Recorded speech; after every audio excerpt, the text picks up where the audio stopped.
to the Genre Hustle, your sci-fi fantasy virtual writing group. I'm Anton. I'm Carter. I'm Lucy. I'm Chris. And I'm AP. In this episode, we are talking about protagonists, Carter. We're talking about what makes a good protagonist. So yeah, a protagonist, we all know what it is. It's your main character. It's the star of the story. I think an important component of someone being a protagonist is that they're the person who the story is happening to largely. So they're the ones either making the key decisions or experiencing the consequences of what is happening in the plot. Usually in sci-fi and fantasy, they're the ones who are experiencing a change or something different or some sort of concept that isn't what we in the real world would normally associate with our daily lives. And so what we really want to talk about is what makes a good protagonist. Is something that we talk about in our critiques all the time. We're always shopping our main characters. So as we do with every episode, we all turn in our writing submissions and then we vote. And AP, you're going to tell us about Rat and Estasia. Thank you. So Rat is a dark fantasy novel about Estasia, who is a monster hunter who sucks at her job, finding out that she has a dark and dangerous magical ability. She's then forced to use this ability to defend her mercenary company against an invading force. And I got to say, like in the beta read, it's a very strong book. I mean, I think we all really enjoyed it. So you're going to read an excerpt, right? Yes. Super. I hate this, she said to no one in particular. She slowly undid the small ponytail of dirty blonde hair so she could try to get it back under control, hoping to catch more strays than she had during the last attempt. It was hard enough dragging a potato sack filled with rotting meat into the forest while being weighed down by the spear and crossbow she carried, without her loose hair flying in her face any time the wind decided to pick up. She finished putting her hair up again, holding it back with a worn brown leather cord, and ran her fingers along the stubble of the right side of her head and under the ponytail. Soaked with sweat as it was, the undershaven part of her scalp was especially susceptible to the biting wind. She held her hand over the undercut area of her hair, cherishing the warmth of her palm against it, while she leaned against the trunk and looked around. She ran her fingers over the shaved patterns on the side of her head, a nervous habit she had picked up shortly after receiving the haircut. It wasn't a practical haircut, but she liked the way she looked with it, and it was just within the company's grooming guidelines. She'd thought about letting it grow out more times than she could count, cursing her own stubbornness every time she went back to the barber, but the unspoken words in the captain's eyes were getting too sweet to pass up. Estasia had made quiet rebellion an art form in the Carrion Company. That's nice. I really like Estasia a lot, and I like how you introduce her in a moment of action where she's out doing her job, even though she sucks at it. You immediately put her into conflict with the world around her, with the elements, etc. She doesn't want to be there, and it allows us to see her reacting and to get a good, strong grasp of her personality, which is very contentious but in a endearing way in my mind. And it does the things that we talk about all the time, which is detail, specificity. So we know not necessarily what she looks like, but we know that she's got a shaved head. So we get these very specific. Oh, I can see her. I totally know what she looks like. I feel like the description's like really solid in terms of like, you even go into like the color of her hair and her ponytail and what she's wearing and the gear that she has and how she feels about it and how the other people that she's thinking about feel about it. I think like, at least hair-wise, I really get a super clear picture. But I think there's more going on with the hair, which is why I like this introduction so much, is that I think you use her haircut as a way of showing us right up front how rebellious she is. Yeah, I was trying to... As a character. Exactly. I was trying to do... I didn't want to have a block of description, but I wanted to weave in personality. I want to weave in some storytelling. And it's difficult to do when it's, third person close and the only person in the scene is that character. So she's not talking with anyone. She doesn't have anyone to look at her and give her a description of herself. So this is all in tough. Her head. Yeah. Yeah. And this is literally like the first page or one of the first pages, right? Yeah, it's third or fourth paragraph. So we also get a hint of the world, which I think is really super critical. I know we're talking about protagonists, but it's always about context. So we know that there's something, the company. We know that she works for somebody. We know, I think you said, you mentioned the captain. So we know that there's a sense of order, rank, military something. So it's all these, you mentioned her crossbow and her spear. So we know that she's hunting something. We know, so it's easing the reader into the world. I mean, we talked about the first sentence and how the first sentence does some things. And I think given, like you said, these first paragraphs, it's doing that same thing with introducing the character so that we can go with her in this first part. And if we're still interested, then we're going to keep going, and you're going to keep doing this, and you're going to keep giving us more and more. Well, something that we've tried to talk about a lot in this podcast and even in our writing group is doing double duty. Totally. And I think that was one of the biggest things that I learned in this writing group was, do double duty, do triple duty. Just every word you put on the page, really make it serve your purpose or multiple purposes. Right. No, great point. Absolutely. I also think you do a great job picking up what Anton was saying. You also give us some details like, she's carrying a bag of rotting meat. I love that detail. So, which is great. And then you don't immediately tell us what's going on, but you're giving us a character in a situation and she's reacting to it just how we would react to this sucks. It makes her likable. It makes her we can identify with her very quickly. I think it feels like it works very well to me. Like this is a character that I immediately understand in a simple way, and I want to spend time with her. And am I right in saying that she's quite young in terms of age? She's around 20. Sort of new adult kind of age. Adult, yeah. definitely. So I think you definitely, that's such a relatable situation. You have a protagonist clearly in a really rigid sort of system that she's rebelling against. I think that's universally relatable to a lot of people. So can I bring up an example since you brought up age? I'm just going to jump in. So I brought an example from another book, which is the Curse of Chelion by Lois McMaster Bujold. And the reason I say this is funny because the main character is old. He's 35. He's old in this book.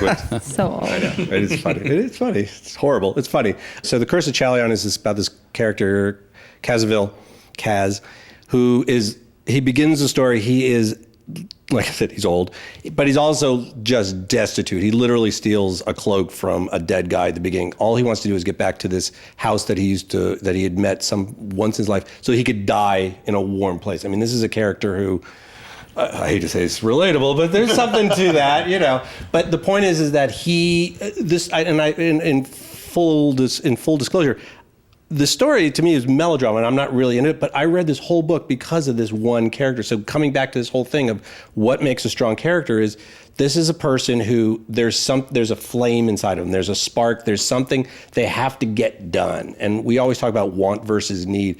You understand a character's want. So back to yours, AP, Stasia has this want that we learn later on, but then what's great about this story is there's a need there, which is something the character didn't know they needed.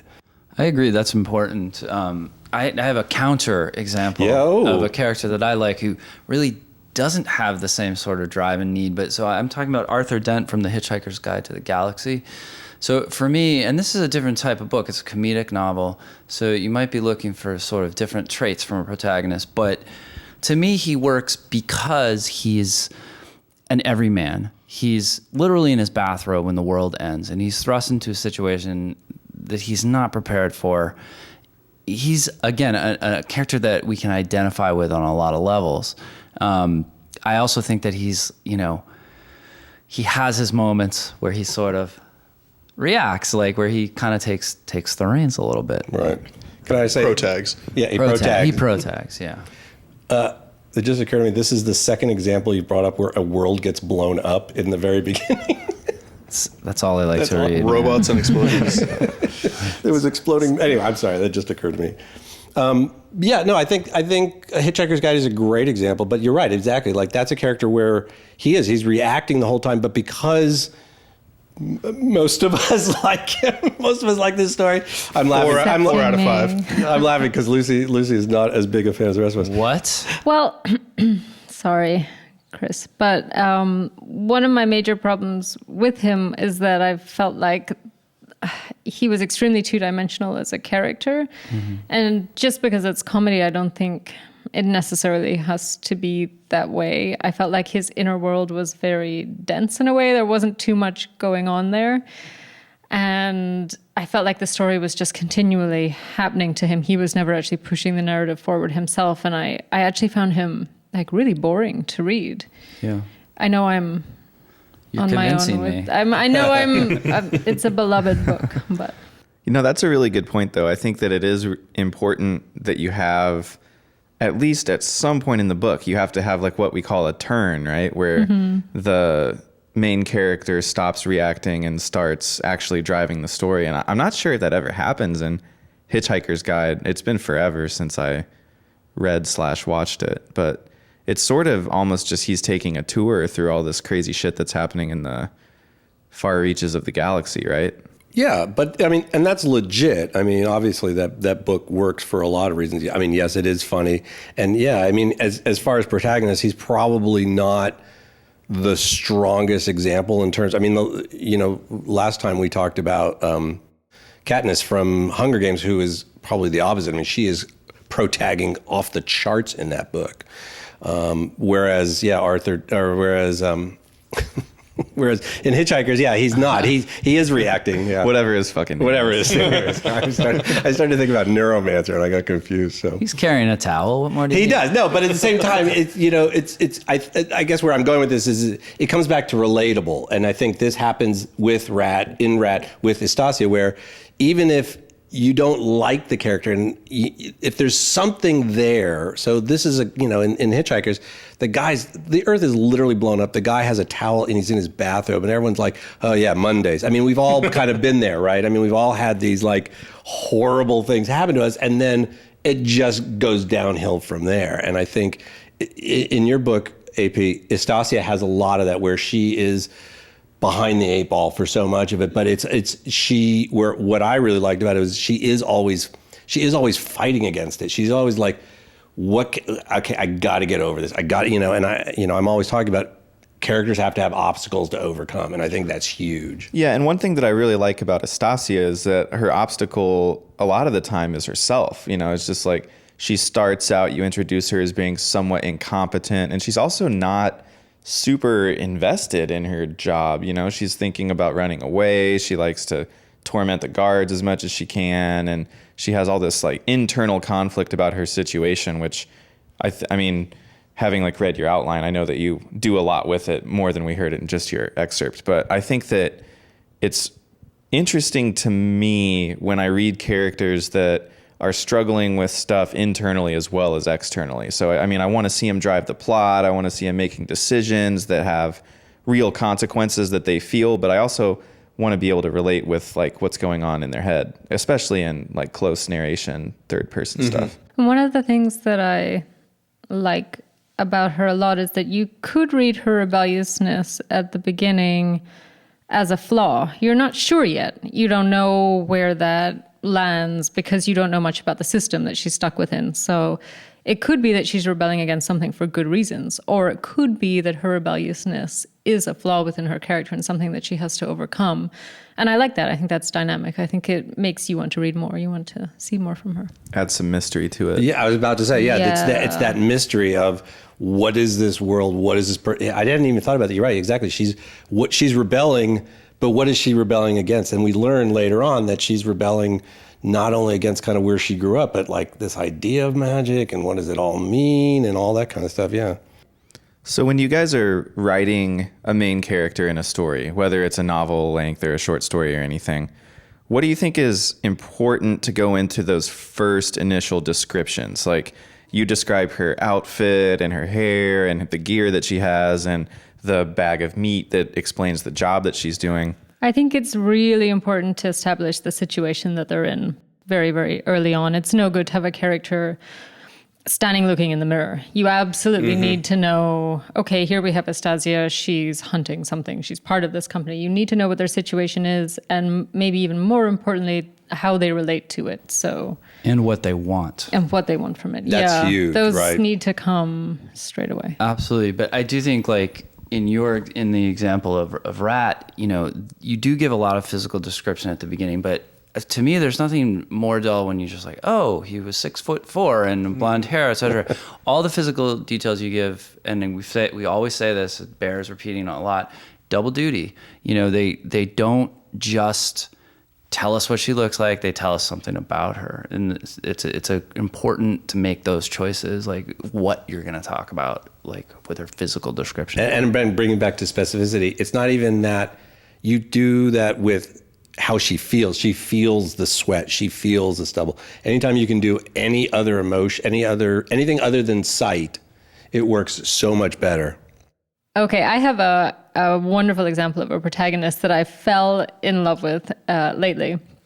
It's from Cressida Cowell's new, I think I've got that right, her new series, The Wizards of Wands. And it's about Tsar, this boy who doesn't have any magic. But what is wonderful about him is that he doesn't let it get him down. In fact, he's so sure it's going to happen to him that he calls himself the boy of destiny. And everyone else, and he's just so dynamic that you completely fall in love with him. But as a result of this, he's very egotistical. He doesn't care about anyone but himself. So when he gets himself into a lot of trouble, one of the best things that I can give your protagonist, that I think you can give your protagonist, is the ability to learn and come back from something. And so when he does make a huge mistake, he does learn. And so he transforms from this egotistical character to this one that cares about people and the things around him by the end. And it's extremely effective. But yeah, that's a great example of exactly what I was trying to articulate, which you did a much better job at doing. But yeah, so the character, to me, the most affecting and most interesting characters are the ones that you can kind of watch them grow and change and watch them react to things. And you start at one place and you end somewhere else. There's a physical journey a lot of the time, but there's also this emotional and intellectual journey that you characters have to have. So we're looking forward to Rat. Love Anastasia. Thank you. Rat's Finish very it. good. This it'll be it'll be the inboxes of many an agent Within the next quarter or two. very soon, Depending yes. on when this podcast airs. Coming out very soon. All right. Well, hey, this has been the Genre Hustle. We'll see you all next time. Thanks. Bye.